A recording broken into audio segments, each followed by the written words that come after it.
ಪಾಪ್ಕಾರ್ನ್ಗೆ GST ಎಷ್ಟು? ಸಿನಿಮಾಕ್ಕೆ ಹೋದಾಗ ತಿನ್ನೋ ಈ ತಿಂಡಿಗೆ ಎಷ್ಟು ಬೀಳುತ್ತೆ ತೆರಿಗೆ?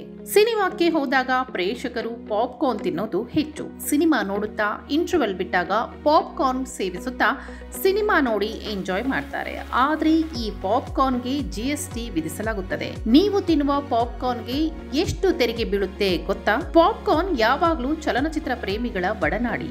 ಆದ್ರೆ ಈಗ ಇದು ವಿಭಿನ್ನ ಕಾರಣಕ್ಕಾಗಿ ಗಮನ ಸೆಳೆಯುತ್ತಿದೆ. ಜಿಎಸ್ಟಿ ಕುರಿತು ಜಿಎಸ್ಟಿ ಕೌನ್ಸಿಲ್ನ ಪ್ರಕಟಣೆಯು ಸಿನಿ ಪ್ರೇಕ್ಷಕರಿಗೆ ಆಘಾತ ತರುವಂತೆ ಮಾಡಿದೆ.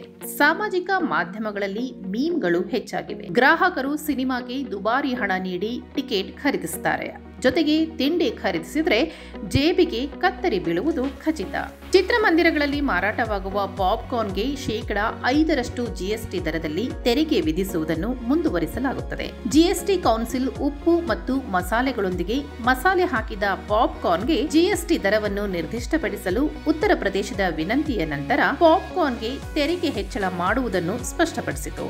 ಪಾಪ್ಕಾರ್ನ್ನ ಜಿಎಸ್ಟಿ ದರದಲ್ಲಿ ಯಾವುದೇ ಬದಲಾವಣೆಯಾಗಿಲ್ಲ. ಪಾಪ್ಕಾರ್ನ್ ಅನ್ನು ಚಿತ್ರಮಂದಿರಗಳಲ್ಲಿ ಮಾರಾಟ ಮಾಡುವ ಪಾಪ್ಕಾರ್ನ್ ಅನ್ನು ರೆಸ್ಟೋರೆಂಟ್ಗಳಲ್ಲಿ ಮಾರಾಟ ಮಾಡುವ ತಿಂಡಿ ಪದಾರ್ಥ ಎಂದು ಪರಿಗಣಿಸಲಾಗುತ್ತದೆ. ಎಲ್ಲಾ ತೆರಿಗೆ ಸೇರಿಸಿದರೆ ಶೇಕಡಾ 18% ಜಿಎಸ್ಟಿ ಕಟ್ಟಬೇಕಾಗುತ್ತದೆ. ಮೊದಲೇ ಪ್ಯಾಕ್ ಮಾಡಿ ಮತ್ತು ಲೇಬಲ್ ಮಾಡಿದ್ರೆ ತೆರಿಗೆಯು ಶೇಕಡಾ 12% ಹೆಚ್ಚಾಗುತ್ತದೆ. ಕ್ಯಾರಮಲೈಸ್ಡ್ ಪಾಪ್ಕಾರ್ನ್ ಸಕ್ಕರೆ ಮಿಠಾಯಿಗಳ ವರ್ಗಕ್ಕೆ ಸೇರುತ್ತದೆ. ಜಿಎಸ್ಟಿ ನಿಯಮಗಳ ಅಡಿಯಲ್ಲಿ ಆಹಾರ ಪದಾರ್ಥಗಳನ್ನು ಒಳಗೊಂಡಂತೆ ಸರಕುಗಳ ವರ್ಗೀಕರಣವು ಹಾರ್ಮೋನೈಸ್ಡ್ ಸಿಸ್ಟಮ್ ವರ್ಗೀಕರಣದಿಂದ ಮಾರ್ಗದರ್ಶಿಸಲ್ಪಡುತ್ತದೆ. ವಿಶ್ವ ಕಸ್ಟಮ್ಸ್ ಆರ್ಗನೈಸೇಷನ್ ಅಭಿವೃದ್ಧಿಪಡಿಸಿದ ಈ ವ್ಯವಸ್ಥೆಯನ್ನು 200ಕ್ಕೂ ಹೆಚ್ಚು ದೇಶಗಳು ಈಗಾಗಲೇ ಅಳವಡಿಸಿಕೊಂಡಿವೆ.